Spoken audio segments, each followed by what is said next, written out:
Welcome to our basketball coaching class presented by Basketball Immersion and Lucio Sports, where we provide a platform for top basketball coaches to dive deep into the details of a play drill. Welcome to the basketball coaching class with former Division I head coach Carm Maciariello, a two-time MAAC regular season champion during his tenure at Siena College. Coach Carm brings over 2 decades of elite level experience to the basketball coaching class. He's currently shaping the next generation of stars as a coach for the Albany City Rocks on the Nike EYBL circuit. Coach Carm is going to give us insights into the 1-3-1 zone defense. Coach Carm, welcome to the basketball coaching class. Thanks for having me. Excited to be here. This is arguably the most fascinating zone defense for coaches, is the 1-3-1, and not necessarily used by as many coaches as you would expect, but when it is used, it's something that captures everyone's attention. So I'm excited for you to share more detail and more insights on it. Can you just help us understand a little bit of when and where you've used it in your coaching career? Yeah, so growing up, actually playing at Shenendahl High School here in upstate New York, played for a legendary high school coach named Jim Zullo. He did a great job. We played some 1-3-1 in high school, and then actually worked at George Washington for Mike Lonergan and Maurice Joseph, played some 1-3-1 there. And then obviously when I was the head coach at Siena, I loved playing it. I loved teaching it. And actually, in retrospect, my last season, I probably should have played it the whole game and just made people have to adjust to us, because it limits a lot of what you have to do scouting wise on opponents. And it's hard to prepare for. Hard to prepare for, unique, and really that's part of it, right? That it brings a unique prep for a coach that they haven't had to deal with probably at any other point in the season potentially. Yeah, and what I love about it is you can morph it based on the other team's personnel. So if they have a really good scoring, shooting point guard, you can look to trap him early with the wing and the top man and get him to have the ball leave his hands.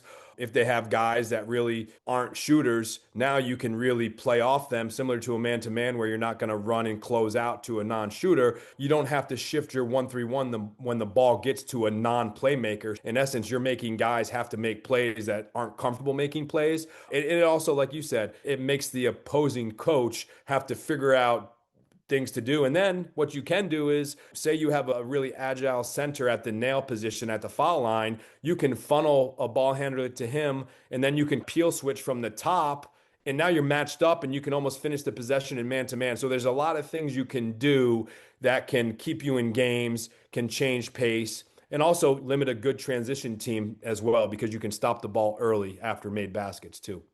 Love that. I'm excited to dive in. Let's start with some of the video. As we see here, right, top number 11, we always want him to split the floor in half. And so he never wants a straight line pass. We always want to have looping passes or bounce passes, no direct passes. Ideally, we don't want the ball to go to the center, but now we always want to never have this straight line pass that we just allow here. So if you were to look, number 25 should be playing in that kind of passing lane from 24 in white and 2 in white. Instead, he's inside. We always want to play outside in as opposed to inside out. So this was a teaching moment here for that young man. But at the end of the day, it still gets frozen. We end up with a contested 3 from not a great 3-point shooter, and we get the ball back. And as you can notice, we go down and score. You guys can see the score going in this game. We went to this in the second half down about 15 or 17. Carm, curious about how do you start teaching it? Yeah, so it's almost like you give them a blank sheet of paper, right? So I always see who's going to be on my roster, the kind of the top guy where number 11 is here, Anthony Gaines. This is usually a really good, competitive, high energy athlete, but somebody also that understands angles and has a really good feel and IQ for the game, to be able to know personnel on the floor, to be able to cat and mouse, to be able to play angles, to force a dribbler basically to the sideline or to the nail where your center is. We'll do that, and you can even see that when you're doing basic drills, right? If you're going to go with a press break drill where a lot of, teams work on, there's a guy in the inbounder, the 2 guys are screening for each other at the foul line, and you're going to have to beat a double team, right? So the inbounder gives the ball to a guard, and now you have 2 guys trying to trap. Usually your best guys that understand how to corral the dribbler can corral the ball as one man up here. So now you're teaching them about space. So we'll just do this, and it could be just a 4-minute game in practice where I'll say, hey, green's in 1-3-1. We called it lucky number 13, 1-3-1. And white, you're in whatever you want to be in. Try to play against this. You can go 4 corners, and I'll not give them too much because I want to see what they're going to do on their own. But I want the defense to understand I'm going to coach it from the sideline like I would in a game. So I'm going to say, hey, Jared over here in front of the Marist bench, I'll say, Jared, I want you to be really aggressive on your wing. And then I'll tell Aiden, hey, your guy's a non-shooter. I don't want you to be aggressive. I want you to play soft on the backside, and I want you to just play straight in the passing lane if 2 gets the ball. So I'll give them different rules, and then I'll see which guys can actually think and move. Other guys think too much, and they're not playing. So it starts with that, and then it's okay, hey, you're in foul trouble. Number 25, Mike Bayer, 24, Mike Bayer, you're in foul trouble. I want you on the bottom, and then I'm going to put our 7-foot guy at the nail to see if he can move his feet and he can be the point. We call it the point of the funnel. So if the wing and the top are funneling the dribbler, they're funneling it to him, the point of the funnel at the center. So, it's more or less seeing and understanding, and that's what we're doing in coaching, right? Seeing who's going to be able to adjust and be in those spots and be able to take in and then make it their own. We give them the information, but now I want you to take that information and make it your own. Like my first 2 teams at Siena were amazing because I had older guys that understood that. And then as time goes on, you don't have that continuity and it makes it harder. But I also think that's why a defense like this, especially now in the era of the transfer portal, it makes it fun. And you can have guys really bought into it because it's different. And they're not going to be in shell defense and working on guard and staggers and ball screens all the time. Same concept here. Now, 24, his job is to deter anything to the high post. And then he also wants to have his chest on the ball. So if you were to take a laser from where the ball is with this Marist player all the way to number 24, you want that to go right through the center of his chest. So he's always going to point the ball. And now as you see, I would like number 1 on the sideline closest to the Marist bench on the wing. I would like him a little more active. But as you notice, the point guard is the guy all the way on the bottom. That's Javian McCullum. He's always going to stay on the high side of the lowest player. And then 25's responsibility is actually that opposite block. So he has to really do a good job. He's got to be able to see everything. And then here we are again on this closeout. If you were to look, he's got to close out to that outside hand again. But not a bad thing because we still just give up a contested 2 off the bounce, and it's not a rhythm 3. So we always want to take away the rhythm 3s. Now an 11-point game, still active. So what I did here was as 25, Aiden Carpenter was having a hard time on this right side of the zone, I moved him to the other side of the zone. Now he's a little more active. 24 still has his chest on the ball. And one teaching thing we'd always say is we want to have 6 eyes on the ball. So you got the guy on the sideline, you got the point person up top, and then you got your center or your man at the nail. So you got 6 eyes on the ball. Now, here, we want to be able to trap this. 25's got to get there a little quicker, but we want to trap. 11, Anthony Gaines, is now kind of a defensive back. He's reading the pass, but if we have a good trap here, he should be able to get a steal or a deflected ball out of bounds, and we force a timeout. You can play this on the side. So, some coaches looking to change defenses, maybe on the side out is a good way to jump into your 1-3-1. So now up top, obviously that pass, we don't want ever to have right back passes. So he's a little too deep. So we want him on that outside shoulder of the man with the ball, closest to half court. And then we still end up getting a good contested 2. And what we're doing is we're taking away the offensive team's rhythm. That's what this is about. We want to take away rhythm. And then the one thing that's great about the 1-3-1 is we can adjust based on how the game is going, whether, hey, we want to be more aggressive on the wings and we want to trap right over half court with the top man in the wing, or we want to just play cat and mouse and give the appearance that we're going to be aggressive and then fall back. Chris Mack did a great job at Xavier when he had the big fella Stainbrook, and at times he would leave their center under the rim as the low man and they wouldn't trap the corners. So there's a lot of things you can do with the prep. And then also with the kind of CLA approach with drills you're doing to implement it, because it makes it fun for these guys with just being able to cat and mouse a ball handler and playing odd-sided games, whether it's 4-on-3 or 3-on-2, things like that. So Jace is doing a better job up top now. Your center, they don't have anyone in the center. They're leaving a guy low. That makes it a lot easier to match up. And now you have a point guard here, number 10, who was more of a scorer. So he's still playing, but he really struggled. And now he picked up his dribble. We fall back. Now he's got a dead ball and he settles for a three, and he wasn't a great three-point shooter. So now we went from being down 17 to down 9 with the ball. So now, no one in the center, I told our center to this possession now, be a little more aggressive. Ideally, we don't want that center spot, the guy at the nail, ever really getting his heels outside the three-point line, but he's active. Now, this is what I was talking to about before. If you wanted to peel switch here, stop. Now you could have Johnson go back to 2, but now you're matched up. You got a guy behind the guy in the corner, which is here. You got the guy under the hoop matched up with your point guard, and you have another good athlete here in Anthony Gaines on the wing. Picks up his dribble. We got that high looping pass, which we want. Now we close out to that outside hand so we can't have a direct pass from the slot or the wing to the corner. And now you could, if we wanted, we could trap this too. So he's thinking right now, hey, we could tell him, hey, anytime we see a guy put the ball over his head, that's a key for us to go. And that's something we could drill as well. Now, we don't want to leave our feet. Javian leaves his feet here, but we still are able to get him to pick the dribble up. And now here's that lob. And we get a deflection, and now we're off to the races again.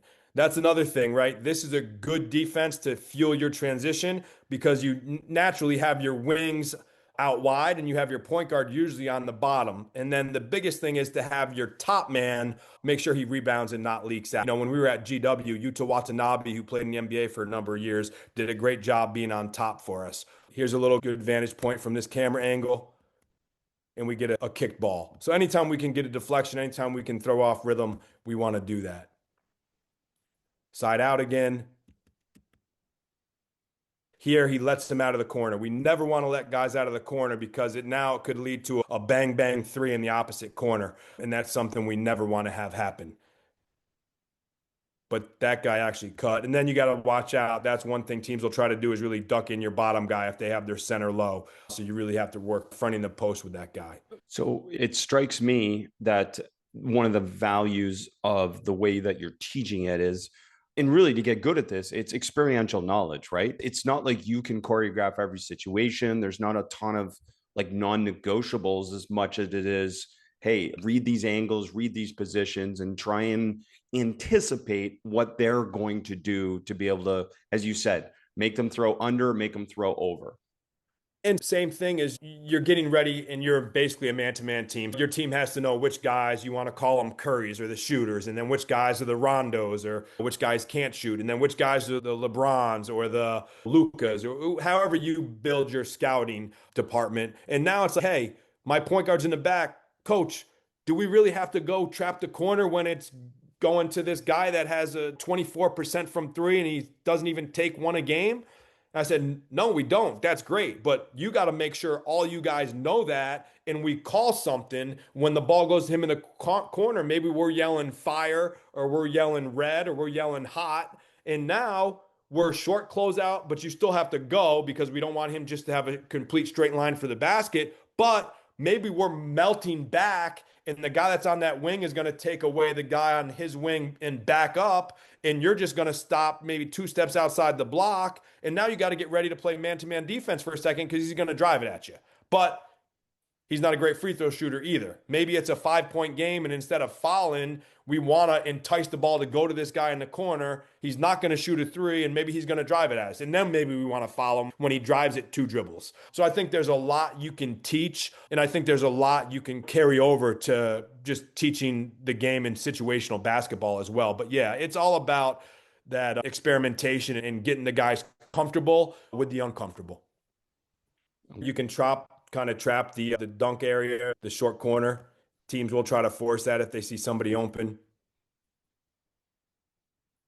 Good activity. And this is a picture perfect set. Now, they do have the lob over the top to the big fella, Jordan Jones. It's hard if you have good ball pressure, and Anthony Gaines, the man up top, is doing his job. I would like to see the wing, Kobe Rogers, with his arms more active. And same thing here with Mike Bayer. And now Jared Billups here, one, he's going to be lined up with the ball. So anytime the ball is opposite, that wing has to drop. So you can almost have a straight line. If you had a laser pointer, you could go actually from the back of the center to the chest of the wing. Same thing, picked up his dribble. We're good. Look at that. Doesn't know what to do. 10 on the shot clock. Hot potato. Now back to a guy that wants to go. He's got three guys on him, right? Three guys. Now he's, oh, I don't know what to do. Picks up his dribble again. And then you'll live with this. Good player will make tough shot, but that's a contested three in a 1 point game. And we've came all the way back from 17 down, right? So now they're just scratching and clawing to stay in the game, and they make one shot. Here we are at GW. There's Watanabe up top.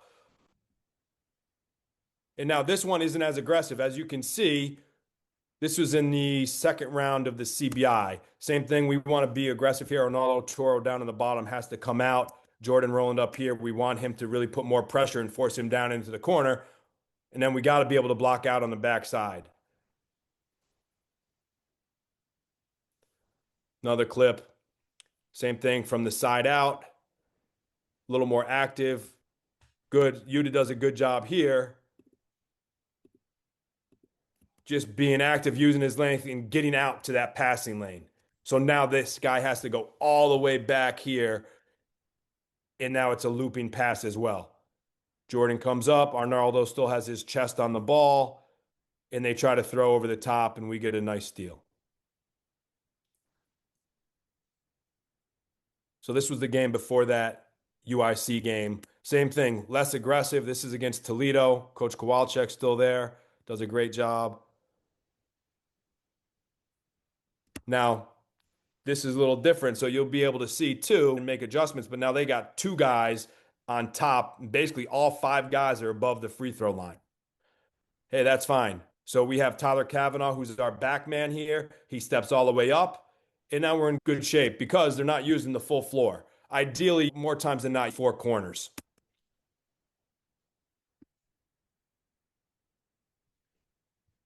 Tough. We don't really want those interior passes because it leads to that, but we do a good job. We close out, we get a steal. And like I said, part of it is being able to go from defense to offense rather quickly. Aggressive up and down the line with the wing. Keep them in front. You have support behind you, so you can be a little more aggressive up top. Now we just got to be able to close out. They did a good job screening in Kavanaugh on the backside. Here's the A10 tournament of that year. And it was a rock fight. We had 11 points with 2 minutes and 38 seconds left in the first half. And we ended up coming back and winning this game. And we played primarily 1-3-1 the rest of this game. Deter in the high post, really important. 6 eyes on the ball. Contested shot.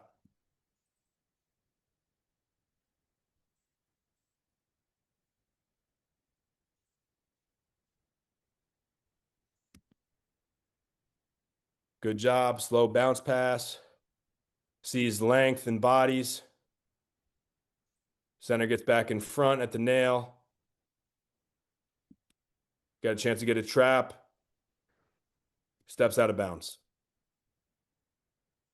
Now here we are in the EYBL. A little more aggressive up top on the ball.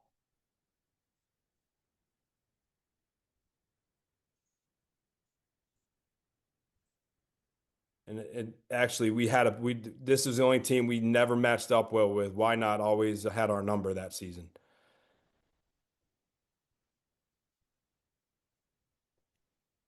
Now here we are in Peach Jam. Same thing. Lucas Murillo out here. Illinois commit. Takes away the direct pass. Makai White up top from Brewster Academy. Braden Jones at the nail. And like I said, it lets your top guy be aggressive with the ball. Quickly transition from D to O. Here we are again. Take away the high post. Close out. Amari Wooten going to Rutgers does a good job here. Lucas Murillo and Peyton Miller.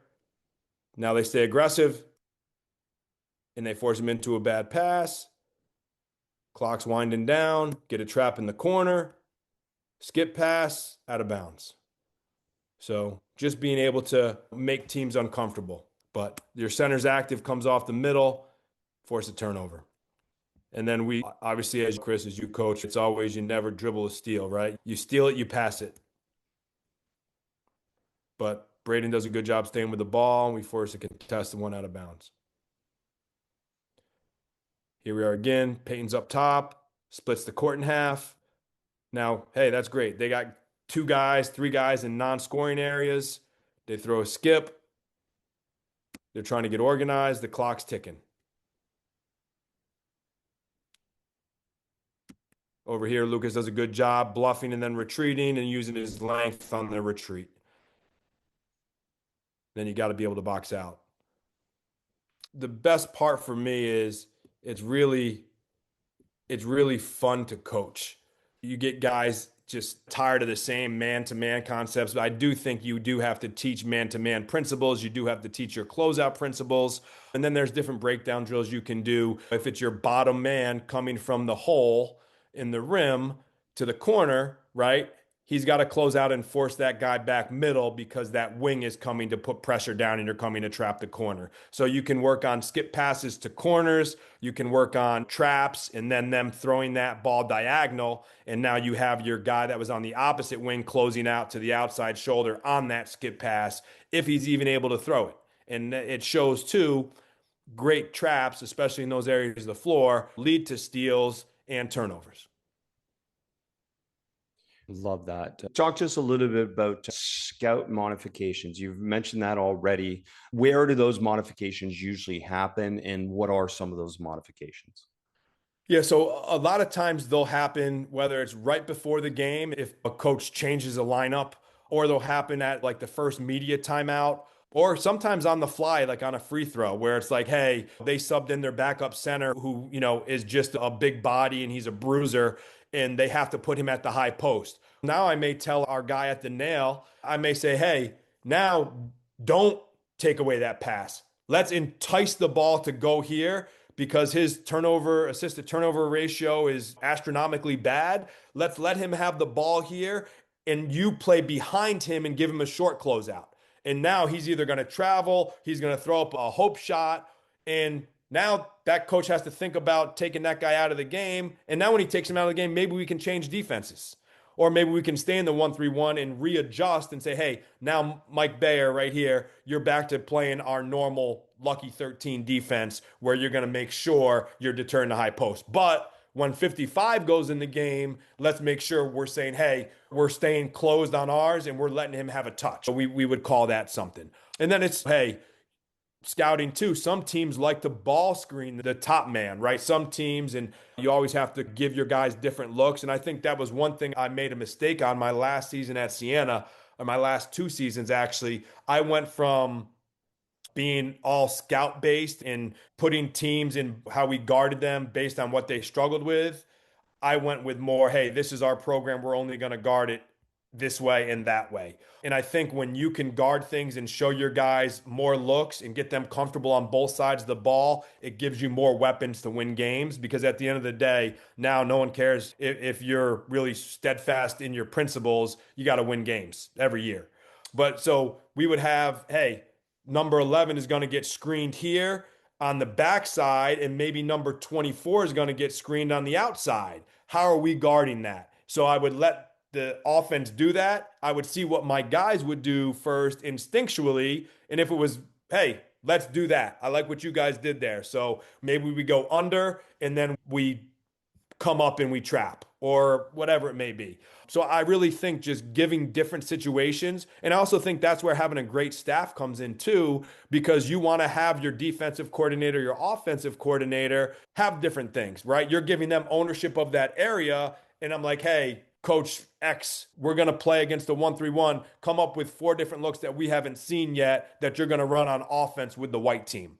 And now he's got ownership. I don't know what it's going to be, so I can't predetermine what we're going to do. And now it's a game situation because it's just like we have to adjust on the fly in a game with the green team in practice, where I'm on the sideline and not just standing on the court blowing a whistle to stop. Now we will recreate some, and I know that's really a great strategy. I love being able to recreate because I think they need to see exactly what happened immediately right after. But for me, it was about just, hey, giving them different situations and then seeing what they would do on their own, especially with older guys. We had fourth and fifth year players on the teams that I had that won the league back to back years. So it was really fun to be a part of.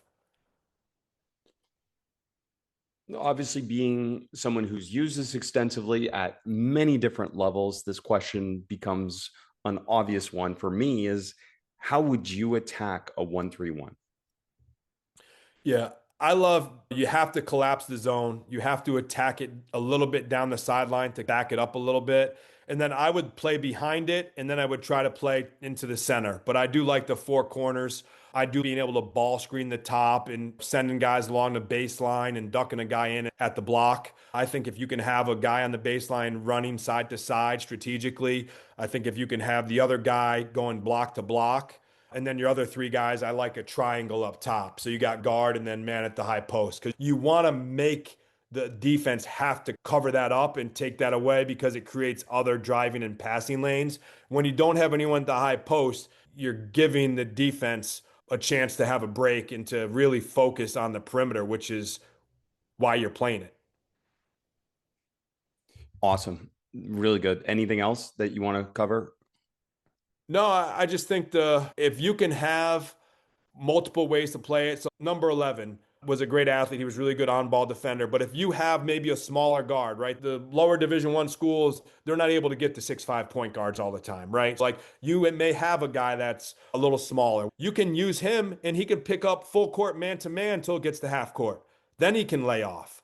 Or he can stay playing man-to-man until that guy gives up the ball. Then he's going to go back to his top spot of the zone. But you can disguise it. You can change how you guard the ball. You can change how you let the ball go from slot to slot if you want and really pack it in so it looks almost like a 2-2-1 with the two guys on the wings and then your two guys basically in the slot. Or it can even look like an extended 2-3 at times. So you can morph it. I remember back Mark Schmidt at a time, he would always match up man to man when it got to the corner. And he's done a great job at St. Bonaventure being creative. Just I think as a coach, it makes it fun. And it's not just switching everything. It's not just doubling the post up from the low side or the high side or off the passer. It's something you can get creative with. And it makes you as a coach keep learning and growing and gives you something to be energized about as well. Coach Carm, incredible stuff. Great college coaching career at, again, many schools, many levels, and contributing back and giving back a lot now. And I've seen it in person, all the work that you're doing with EYBL and all the things outside of EYBL as well. So give us an idea of some of the things that you're doing beyond just coaching now. Yeah, really been enjoying the space. Kind of, I get to make my own schedule every day. Besides enjoying being a husband and a dad to my three kids and my wife, it's been awesome. I've been consulting. I've been helping a lot of families and players just throughout this college and prep school process because there's a lot of misinformation out there in terms of NIL, transfer portal, college recruitment, and there's a lot of anxiety too. So being able to help families find the right schools, whether it's prep school, high school, college, junior college, been helping spread the word with some financial literacy and some different things in terms of how are these student athletes managing their money depending on what they get in their various backgrounds. And then I've also been obviously diving into just watching a ton of film, a ton of games, working on myself. I have no idea what the future holds. I still am energized and love basketball. I was hoping after 2 years out from one bad season at Siena, when the previous four I had finished first, third, and third in the league and beat Florida State, Seton Hall, St. Bonaventure in year 4. And then year 5, obviously that's when kind of money got involved. And like I said, who knows what's next, but I'll be ready. We're grateful for you and all the sharing that you've done. And I look forward to continue learning from you, and all the coaches will benefit from this. So thanks for sharing the game with us. Oh, thanks for all your help and anything I can do. Thanks so much. Thanks for watching the Basketball Coach Class. Be sure to like, subscribe, and share. And check out luciosports.com and basketballimmersion.com today.